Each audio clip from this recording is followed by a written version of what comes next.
Bismillahirrahmanirrahim. Assalamualaikum warahmatullahi wabarakatuh. Hello everyone, kami dari kelompok 3 dan mata kuliah kurikulum pembelajaran. Kali ini kami akan menjelaskan tentang prinsip-prinsip pembelajaran. Yang pertama ada pendahuluan. Dalam proses pembelajaran, interaksi antara guru dan murid harus belajar secara efektif, karena interaksi yang efektif merupakan suatu indikator dalam persyaratan sebuah kualitas suatu pembelajaran. Dalam hal tersebut, seorang gurulah yang memiliki peranan penting dalam meningkatkan kualitas pembelajaran, karena gurulah yang mengatur semua metode, pendekatan, dan media yang berjalan di dalam kelas, yang juga disesuaikan dengan kondisi dan keperluan siswa. Oleh karena itu, seorang gurulah harus mengetahui dan menerapkan prinsip-prinsip belajar dan pembelajaran yang tepat, karena itu akan menjadi pedoman bagi guru untuk membantu mengembangkan, meningkatkan belajar siswa dengan efektif dan efisien. Prinsip-prinsip pembelajaran. Yang pertama, prinsip kesiapan. Proses belajar mengajar dalam kelas sangat dipengaruhi oleh kesiapan siswa itu sendiri. Maksud dari kesiapan disinilah keadaan di mana seseorang memungkinkan untuk dapat belajar. Dilihat dari beberapa jenis taraf kesiapan, yang diantaranya adalah kematangan dan pertumbuhan fisik, intelijensi latar belakang, pengalaman, hasil belajar yang baku, motivasi, represi, dan faktor-faktor lain yang memungkinkan seseorang dapat belajar atau mulai indikasi sulit untuk belajar. Prinsip motivasi. Prinsip motivasi dalam pendidikan mencakup upaya untuk mengubah sikap dan perilaku siswa dari negatif menjadi positif. Kurikulum yang baik dirancang untuk membantu siswa berkembang dari tidak tahu menjadi tahu. Egois menjadi peduli, tidak bisa menjadi bisa, malas menjadi rajin, merusak menjadi membangun, dan sembrono menjadi disiplin.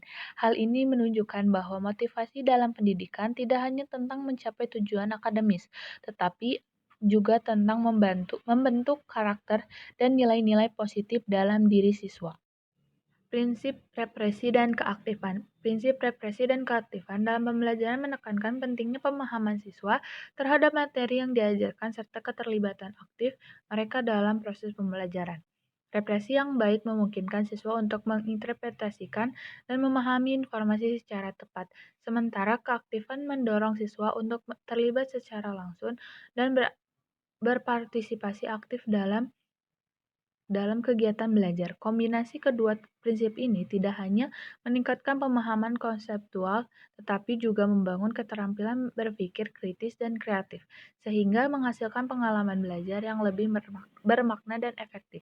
Prinsip tujuan dan keterlibatan langsung. Prinsip tujuan dan keterlibatan langsung menekankan pentingnya menetapkan tujuan yang jelas dalam proses pembelajaran serta mendorong siswa untuk terlibat aktif dalam kegiatan belajar. Tujuan yang jelas memberikan arah dan fokus bagi siswa, membantu mereka memahami apa yang harus dicapai dan mengapa hal itu penting.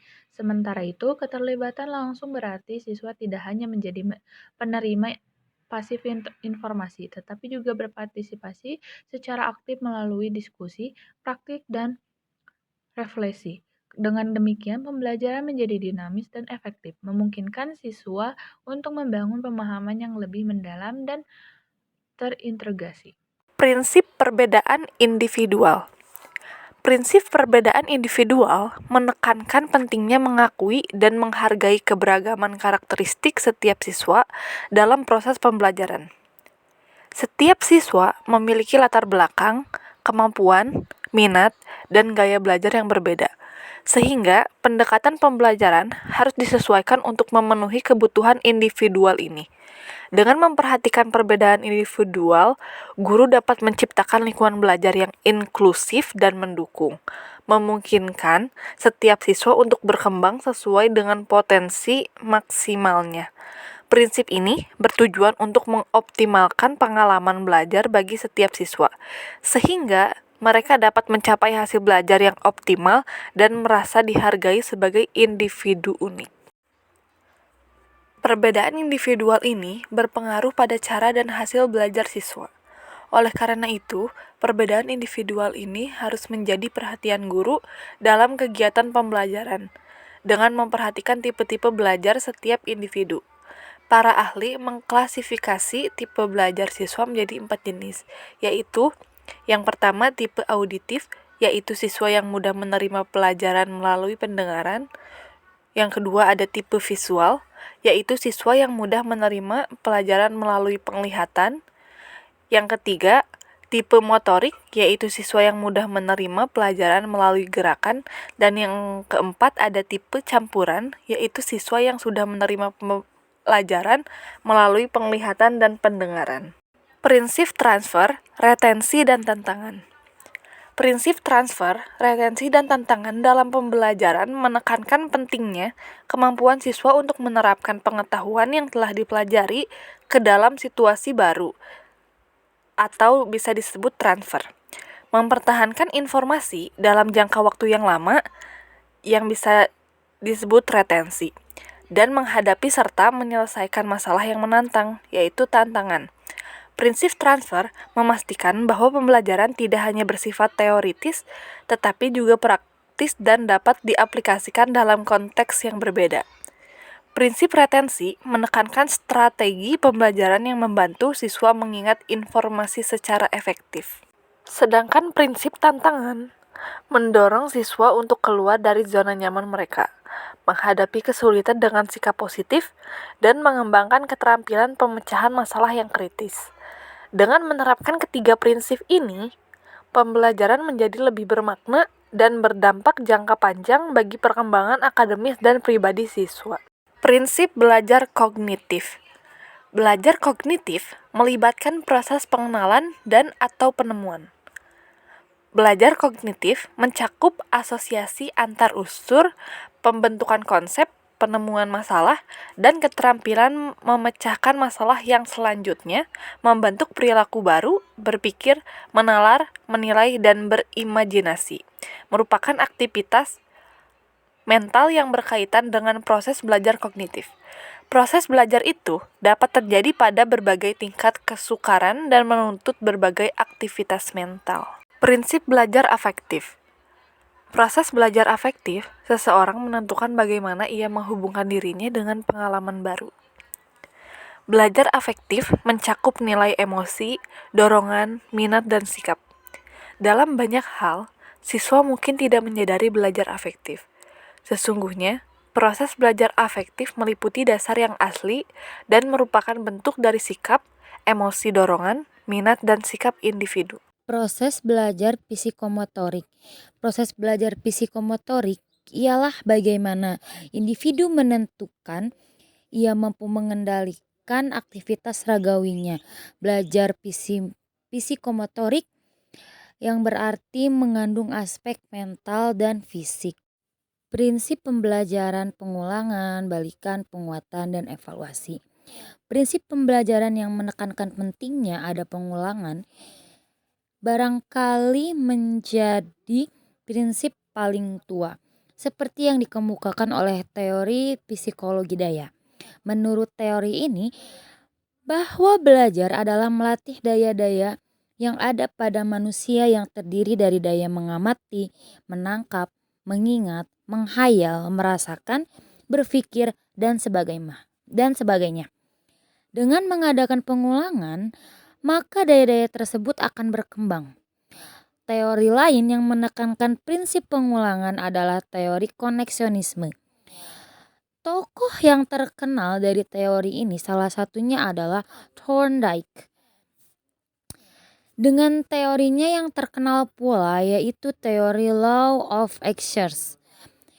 Teori ini mengatakan bahwa belajar ialah pembentukan hubungan antara stimulus dan respon.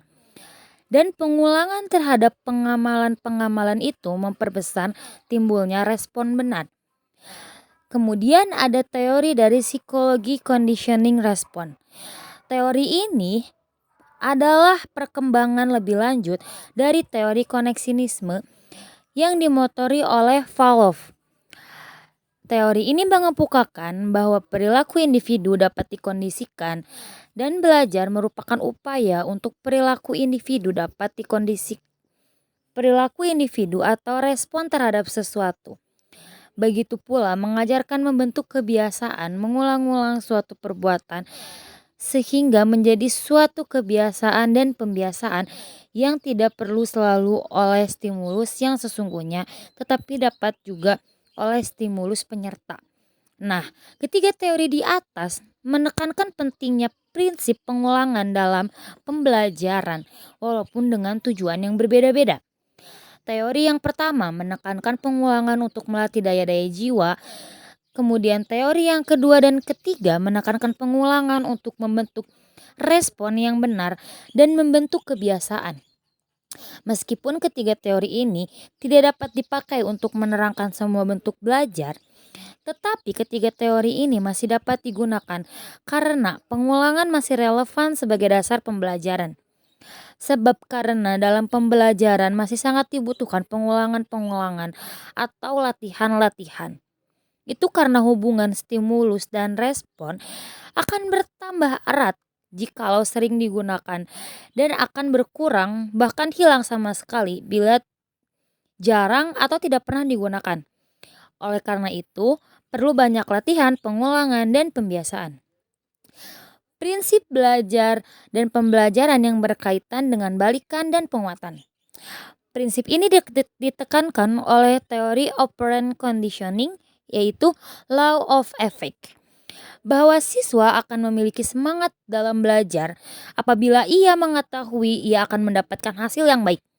Hasil yang baik akan merupakan balikan yang menyenangkan dan berpengaruh bagi hasil usaha belajar selanjutnya. Namun dorongan belajar tidak saja oleh penguatan yang menyenangkan atau penguatan positif, namun ada juga penguatan negatif yang berpengaruh pada hasil belajar berikutnya. Misalnya, apabila siswa mendapatkan nilai yang baik dalam ulangan, maka tentu siswa tersebut akan belajar bersungguh-sungguh untuk memperoleh nilai yang lebih baik lagi di kedepannya. Jika siswa mendapatkan nilai yang kurang baik, maka pastinya siswa tersebut akan merasa takut tidak naik kelas dan akhirnya belajar lebih baik juga karena takut tidak naik kelas. Format sajian berupa tanya jawab, eksperimen, diskusi, metode penemuan, dan sebagainya merupakan cara pembelajaran yang mungkin terjadi balikan dan penguatan. Balikan yang didapatkan oleh siswa setelah belajar dengan metode-metode pembelajaran yang menarik, maka akan membuat siswa terdorong untuk lebih bersemangat dalam belajar. Jenis cakupan validasi evaluasi dapat mempengaruhi proses saat ini dan selanjutnya. Juga berpengaruh pada pelaksanaan latihan evaluasi memungkinkan bagi individu untuk menguji kemajuan dalam pencapaian tujuan. Penilaian individu terhadap proses belajarnya dipengaruhi oleh kebiasaan untuk menilai. Evaluasi mencakup kesadaran individu mengenai penampilan, motivasi belajar, dan kesiapan untuk belajar. Individu yang berhubungan dengan yang lain pada dasarnya ia mengkaji pengalaman belajarnya dan hal yang pada gilirannya akan mendapat meningkatkan kemampuan untuk menilai pengalaman. Kesimpulannya, prinsip-prinsip pembelajaran menekankan pentingnya berbagai konsep fundamental yang mendukung proses belajar mengajar. Prinsip-prinsip ini mencakup motivasi, persepsi, keaktifan, tujuan yang jelas, keterlibatan langsung, serta penghargaan terhadap perbedaan individual. Pengulangan, transfer, dan tantangan juga dibahas sebagai elemen penting yang membantu memperkuat hubungan antara stimulus dan respon. Dengan memahami dan menerapkan prinsip-prinsip ini, proses pembelajaran dapat dioptimalkan, menghasilkan hasil yang lebih efektif dan memuaskan bagi para siswa. Juga menyoroti bahwa pembelajaran bukan hanya tentang pencapaian akademis, tetapi juga tentang pengembangan karakter dan keterampilan berpikir kritis yang esensial.